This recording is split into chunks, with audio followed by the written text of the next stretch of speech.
ஒருவரை வாழ்த்துவது என்றால் நாம் எப்படி வாழ்த்துவோம்? நீங்கள் 100 வருடம் வாழ வேண்டும் என்று சொல்வோம். இல்லை, அதிகபட்சம் 200 வருடம் என்று சொல்வோம். ஆனால் புறநானூற்றில் நெட்டிமையார் என்ற புலவர் பாண்டிய மன்னனான பல்யாகசாலை முதுகுடுமி பெருவழுதி என்ற அரசனை எப்படி வாழ்த்துகிறார் தெரியுமா? நமது பழந்தமிழகத்தை சங்க காலம் தொட்டே சேர சோழ பாண்டியர்கள் ஆட்சி செய்து வந்துள்ளனர். அப்படி ஆட்சி செய்த அரசர்களை பற்றி கல்வெட்டுகள், செப்பேடுகள் போன்ற ஆதாரங்கள் அரிதாகவே கிடைக்கின்றன. ஆனால் சங்க இலக்கியங்களின் மூலம் நாம் அந்த மன்னர்களை பற்றி அறிந்து கொள்ள முடிகிறது. அப்படி சங்க காலத்தில் வாழ்ந்த பாண்டிய மன்னன் தான் பல்யாகசாலை முதுகுடுமி பெருவழுதி. இந்த மன்னன் எப்படிப்பட்ட மன்னன் என்றால், போரில் வெற்றி பெறுவது இரு தரப்பினரின் குறிக்கோளாக இருக்கும். அப்படி நிகழும் போர்களில் உயிரிழப்புகள் தவிர்க்க முடியாதவை.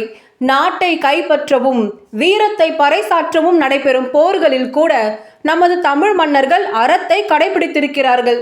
முதுகுடுமி பெருவழுதி என்ற இந்த அரசர் போருக்கு செல்லும் முன், இந்த இடத்தில் எங்களுடைய அம்புகள் பாயும் போர் நிகழவிருக்கிறது.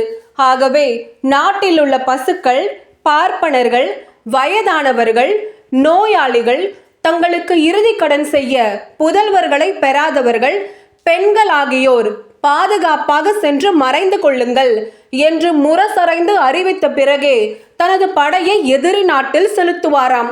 அப்படி மரத்தை பறைசாற்றும் போர்களில் கூட அறத்தையும் காத்த இந்த மன்னனை சங்க இலக்கிய பெண்பால் புலவரான நெட்டிமையார் இப்படி வாழ்த்துகிறார். முதுகுடுமி பெருவழுதியே, நீ போருக்கு செல்லும் பொழுது எதிரிகளை தாக்கி அழிக்கும் உன் யானையின் மேல் பறக்கும் பாண்டிய நாட்டின் மீன்கொடி ஆகாயத்தையே மறைக்கும் அளவிற்கு உயர்ந்து பறக்கட்டும். உன் முன்னோன் நெடியோன் 3 கடல்கள் சங்கமிக்கும் இடத்தில் கடல் தெய்வத்திற்கு முன்னீர் விழா எடுத்தவன். அந்த விழாவிற்கு வருகை தந்த கலைஞர்களுக்கு தூய தங்கத்தை பரிசாக அளித்தவன். அவனுடைய நாட்டில் ஓடிய பற்றுளி ஆற்றின் மணல்களின் எண்ணிக்கையை விட நீ அதிக நாட்கள் வாழ வேண்டும் என்று வாழ்த்துகிறார். இதை கேட்கும் பொழுது வாழ்த்துவதற்கும் ஒரு அளவில்லையா? ஆற்று மணல்களின் எண்ணிக்கையில் ஒரு கைப்பிடி அளவு கூட மனிதனின் வாழ்நாள் இருக்காது. இப்படி மன்னனின் நன்மதிப்பை பெற புலவர் மிகையாக புகழ்கிறாரே என்று தோன்றலாம். ஆனால் இந்த பாடல் இயற்றப்பட்டு இன்றைக்கு 2000 ஆண்டுகள் கழித்தும் புறநானூற்றின் வாயிலாக இந்த மன்னனையும் அவனுடைய சிறப்புகளையும் நாம் அறிந்து கொள்கிறோம் என்றால், அந்த புலவரின் வாழ்த்து எவ்வளவு உண்மையானதாக இருந்திருக்கும். அவருடைய வாழ்த்திற்கு உயிர் இருப்பதால் தான் இத்தனை நாட்கள் கழித்தும் இந்த மன்னனை நாம் நினைவு கூர்கிறோம். நெட்டிமையார் பாடிய பாடல் இதுதான்.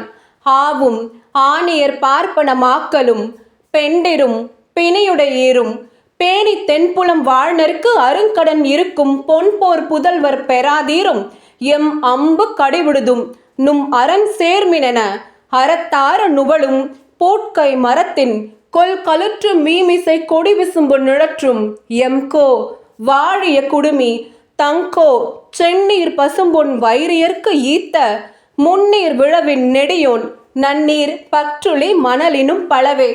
நெட்டிமையாரின் வாழ்த்து இப்படி இருக்க, காரைக்கீழார் என்ற புலவர் இந்த மன்னருடைய புகழ் வடக்கில் இமயமலைக்கு அப்பாலும் தெற்கில் குமரி கண்டத்தையும் கடந்து கிழக்கிலும் மேற்கிலும் உள்ள கடல்களையும் தாண்டி உலகங்களிலும் கூட பரவ வேண்டும் என்று வாழ்த்துகிறார். போரில் எவ்வளவு வெற்றி பெற்றிருந்தாலும் அந்த வெற்றிகளை தன் மனத்திற்குள் அடக்கி ஆள்பவனாகவும் மிகுந்த ஈகை குணம் கொண்டவனாகவும் இருந்த முதுகுடுமி பெருவழுதி குளிர்ச்சி தரும் நிலவை போலவும் சுட்டெரிக்கும் கதிரவனின் தீச்சுடரை போலவும் இந்த உலகத்தில் நிலை பெற்று வாழ வேண்டும் என்று வாழ்த்துகிறார். புலவர் ஏன் நிலவையும் கதிரவனையும் அரசருடன் ஒப்பிட்டு பேசுகிறார்? இந்த அரசர் உலகில் நிலைத்து வாழ வேண்டும் என்பதற்காக மட்டுமில்லை. இவர் தன்னுடைய நண்பர்களுக்கும் தன்னிடம் பரிசில் பெற வரும் இரவலர்களுக்கும் குளிர்ந்த நிலவை போன்றவராகவும் எதிரிகளுக்கு சுட்டெரிக்கும் சூரியனை போன்றவராகவும் இருப்பதை தெரிவிக்கத்தான் புலவர் இவ்வாறு பாடியுள்ளார்.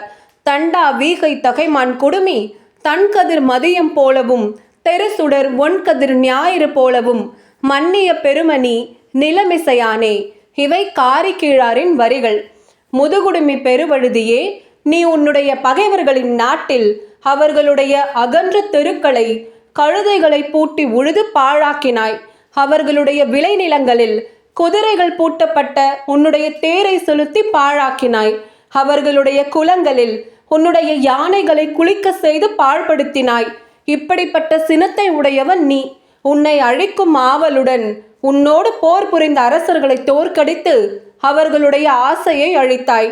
அப்படி உன்னிடம் போரிட்டு தோற்று பழியோடு வாழ்ந்த அரசர்களின் எண்ணிக்கை அதிகமா, அல்லது நீ நடத்திய யாகங்களின் பின் நீ நட்டு வைத்த வெற்றி தூண்களின் எண்ணிக்கை அதிகமா என்று நெட்டிமையார் பாடுவதன் மூலம் இந்த அரசர் எண்ணற்ற போர்களையும் எண்ணற்ற யாகங்களையும் நடத்தியவர் என்று தெரிகிறது.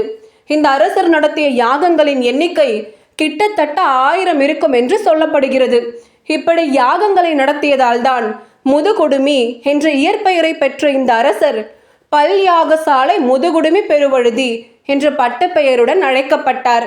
இந்த அரசர் அரசவையில் இருக்கும் பொழுது மட்டுமல்ல, அடுத்த நொடி என்ன நிகழும் என்று தெரியாமல் போர்க்களத்தில் போரிட்டு கொண்டிருக்கும் பொழுதும் தன்னை நாடி வருபவர்களுக்கு கொடை வழங்க தயங்காதவர். அழகிய சிறிய வளையல்கள் அணிந்த விரலியரே, நீங்கள் உங்களுடைய இசைக்கருவிகளான யாழ், பதலை, ஆகுளி போன்றவற்றை உங்கள் சுருக்கு பையில் எடுத்துக்கொள்ளுங்கள்.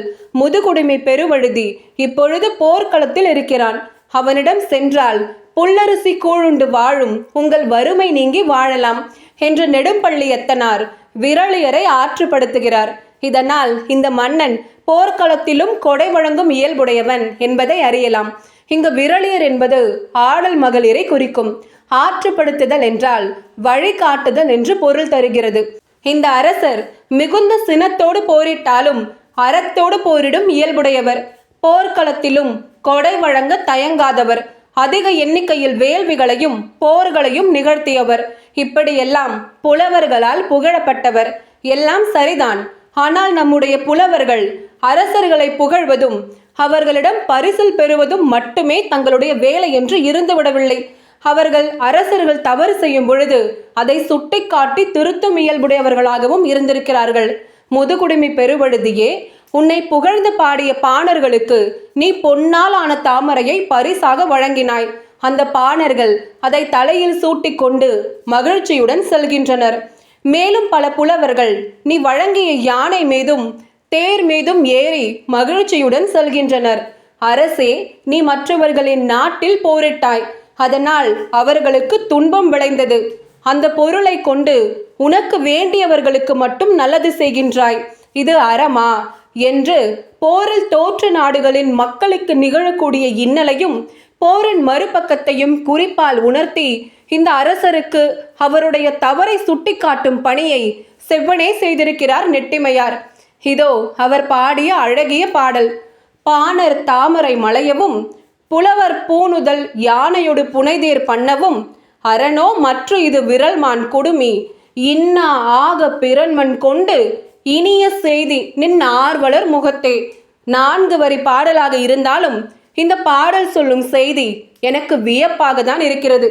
இன்றைக்கு உயர் பதவியில் இருக்கும் ஒருவரிடம் சென்று நீங்கள் இந்த வேலையை இப்படி செய்யாமல் இருந்திருக்கலாம், அல்லது நீங்கள் இந்த வேலையை செய்ததில் தவறு இருக்கிறது என்று நம்மால் வெளிப்படையாக சொல்லிவிட முடியுமா?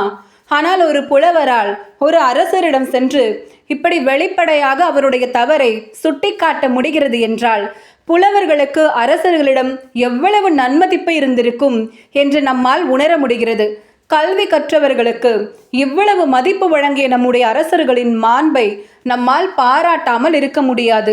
இந்த அரசருடைய புகழும் அவரை பாடிய புலவர்களின் புகழும் தாய் தமிழின் புகழும் இன்னும் பல்லாயிரம் ஆண்டுகள் கடந்தும் நிலைத்திருக்க வேண்டும் என்று நானும் உங்களைப் போலவே வேண்டிக் கொள்கிறேன். மற்றும் ஒரு நல்ல பதிவுடன் உங்களை சந்திக்கிறேன். மேலும் இது போன்ற சுவாரஸ்யமான பதிவுகளுக்கு subscribe to the epic Tamil. நன்றி.